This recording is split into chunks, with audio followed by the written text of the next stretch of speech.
رب ذوالجلال نے جو مال ہمیں عطا کیا ہے، جو ملکیت ہمیں عطا کیا ہے، اگر ہم وہ اللہ کی راہ میں دینا چاہیں تو وہ ہمارا اختیار ہے۔ اللہ رب ذوالجلال نے ہمارے لیے دولت عطا کیا، جیسے اشیاء ہیں، کار ہے، ٹو ویلر ہے، فریج ہے، یا اس جیسی چیزیں ہیں، تو اسے بھی اگر اللہ کے لیے وقف کرنا چاہے تو اس کو بھی وقف کیا جا سکتا ہے۔ تو منقولہ چیزیں ہیں، غیر منقولہ چیزوں میں جیسے جائیداد آتی ہے، تو یہ اگر وقف کرنا چاہیں تو اگر ہم اس کے مالک ہوں تو جب جا کے وقف کر سکیں گے، ورنہ ہمارا وقف درست نہیں ہوگا۔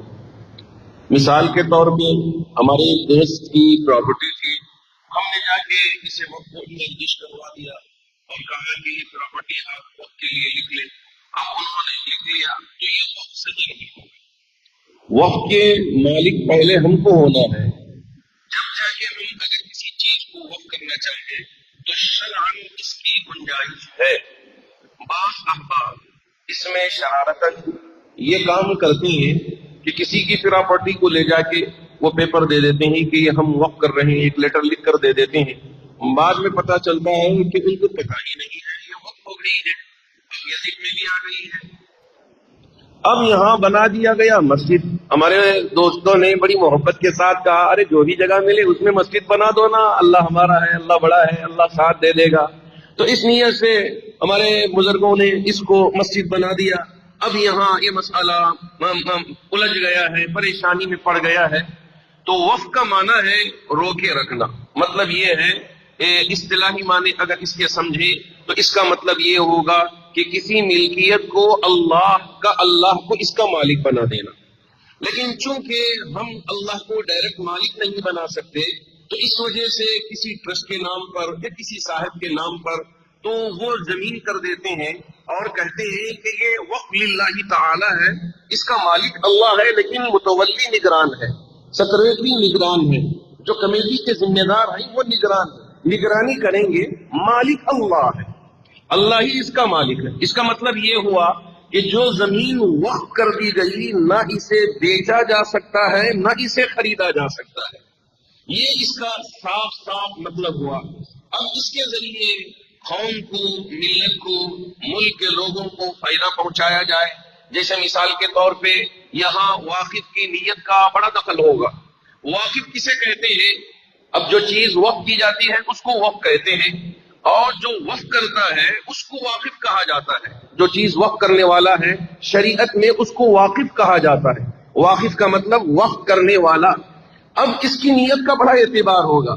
اب یہ اپنی جائیداد میں ہاسپٹل بنانا چاہتا ہے یا مسجد بنانا چاہتا ہے یا قبرستان بنانا چاہتا ہے یا مدرسہ بنانا چاہتا ہے یا خانقاہ بنانا چاہتا ہے، جس نیت کے لیے وہ دیا ہو، جن کی ذمہ داری میں یہ دی گئی، متولی جس کو کہا جاتا ہے، وہ متولی صاحب کی ذمہ داری ہے کہ واقف جس نیت کے ساتھ یہ چیز آپ کے لیے حوالے کیا ہے تو ایسی صورت میں اسی کام میں استعمال کرنا متولی کی ذمہ داری ہے۔ اب اگر ہاسپٹل کے لیے وہ مخصوص طور پہ ذکر کر کے کہا کہ میری ایک اپنی جگہ دینا چاہوں گا، اس پر آپ کو ہاسپٹل بنا کر لوگوں کو فائدہ پہنچانا، اب ذمہ داروں نے کہا کہ ٹھیک ہے دے دیں، ہم اس پر ہاسپٹل بنائیں گے اور لوگوں کو نفع پہنچائیں گے، اور دینے والے نے یہ کہہ کر لکھ کر دے دیا کہ میں یہ زمین دے رہا ہوں لیکن اس پر آپ کو مسجد ہی بنانا ہوگا۔ اب جو متولی صاحب ہیں اس پر کوئی اور چیز بنانے کے اہل نہیں ہوں گے، مسجد ہی بنانا ہوگا۔ دینے والے نے یہ کہہ کے دیا کہ اس پر آپ کو خانقاہ بنا کر لوگوں کے دلوں میں تزکیے کا کام کرنا ہے، لوگوں کے دلوں میں اللہ کا ڈر پیدا کرنا ہے، اللہ کا تعلق پیدا کرنا ہے۔ تو اب جس مقصد کے لیے زمین دی گئی ہے اسی مقصد پر اس کا استعمال کرنا لازم ہو گیا، ضروری ہو گیا۔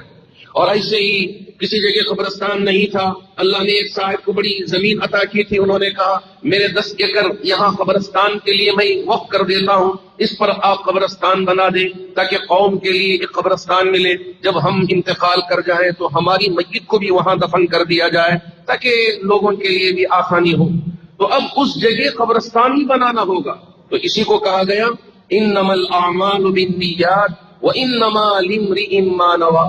اعمال کا دار و مدار نیتوں پر ہے، اور انسان جس بات کی نیت کرتا ہے تو اسی کا پھل اس کو ملے گا، جس چیز کی نیت کرے گا اسی کے مطابق اس کو اجر ملے گا۔ یہاں یہی ہے شریعت میں کہ دو طرح کا وقف، ایک عام لوگوں کو نفع پہنچانے کے لیے آپ وقف کرنا چاہیں، وقف کرنے کی گنجائش ہے کہ اس کا یعنی فائدہ مسلمانوں کو بھی ملے، غیروں کو بھی ملے، آپ کر سکتے ہیں، اس کا اختیار ہے۔ اگر آپ نے کہا مسجد باندھ کے کہ اس کا فائدہ مسلمانوں کو پہنچے، جو نیت آپ نے کیا اسی کا۔ یا وقف علی الاولاد، اس کا مطلب یہ ہے کہ ماشاءاللہ آپ کی اولاد ہے، اس کا فائدہ ان کو پہنچتا رہے، تمام اولاد کو، وہ اولاد اوروں کو فائدہ پہنچاتے رہے اپنی ملکیت میں آنے کے بعد۔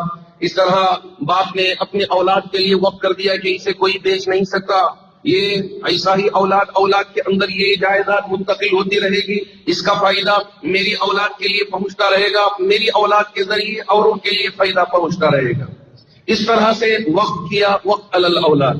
اولاد کے اندر یہ یہاں ذکر نہیں کیا گیا کہ صرف لڑکوں کے لیے، لڑکیوں کے لیے نہیں ہے، تو یہاں یہ کوئی ذکر نہیں کیا گیا، لیکن اس میں لڑکے بھی داخل ہیں، لڑکیاں بھی داخل ہیں۔